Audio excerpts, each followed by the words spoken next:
মন্দারমণির ছোট ব্লগ। আমরা যাচ্ছি মন্দারমণি, বাস ধরবো এখন। এখন আমরা বাস ধরবো বাসুদেবপুর রোড থেকে। আমাদের সাথে আছে রিঙ্কি, এই যে আছে সঞ্জয় মালাকার। আমরা এখন যাচ্ছি, দেখতে থাকুন আমাদের মন্দারমণির ছোট ব্লগ। এই যে শম্ভু ভাই আর এই যে ডন্ডি ডন্ডি। এবার আমার এই ব্লগটা দেখে আপনারা বলতেই পারেন যে আমার এই পাগলগুলোকে নিয়ে পাগলাগারোতে যাওয়ার কথা ছিল, কিন্তু আমি মন্দারমণি চলে গেছি। আর তারপর যা হয়েছে সেটা তো আপনারা দেখতেই পাচ্ছেন। বলছে শিল্পাটা আশা করেছিল খাবে বলে প্যাকেট থেকে চলে এসেছে। চিপস কুরকুরে ও নিজে খেতে পারবে না বলে ওর একটু দুঃখ নেই, বিশ্বাস কর। শিল্পা খেতে পারবে না সেই জন্য ওর দুঃখ। শিল্পা বলছে শিল্পাটা তাকিয়েছিল খাবে বলে, শিল্পা খায়নি। কি সব কথা বলছে বিশ্ববাসী।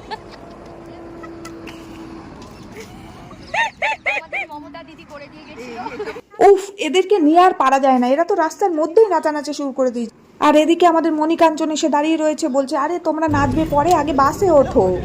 আর এদিকে বাসে উঠেও শান্তি নেই, 10 মিনিট ধরে জানলার ধারে সিট নিয়ে চুলোচুলি করছে। তাই দেখে দিদি আবার বাড়ি থেকে বানিয়ে আনা স্যান্ডউইচ এনে এদের হাতে ধরিয়ে দিল, নে তোরা খা, খেয়ে এবার শান্ত হয় একটু।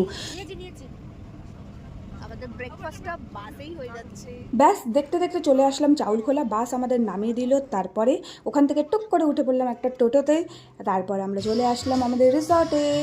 রিসর্টটার নাম ছিল ক্লাসিক বিচ রিসর্ট, আর এর আগেও আমরা দুবার এসেছি এই রিসর্টে। আর এই যে এসেই আমাদের ট্রিপ প্ল্যানার বসে পড়েছেন ক্যাশ গুনতে প্রতিটা ট্রিপে, এটাই এনার আসল কাজ। এবার চলো ছোট্ট করে তোমাদের একটা রুম ট্যুর দিয়ে দিই।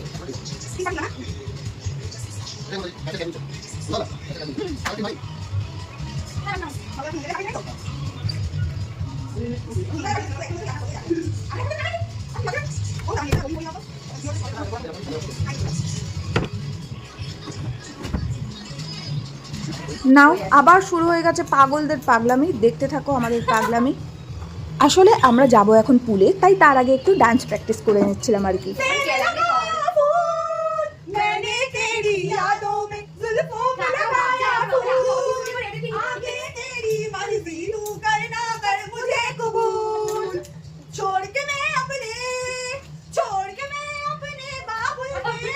আর এদিকে আমার বাবা তো কারোর অপেক্ষাই করেনি, নিজেই গিয়ে আগে ঝাঁপ মেরেছে পুলে।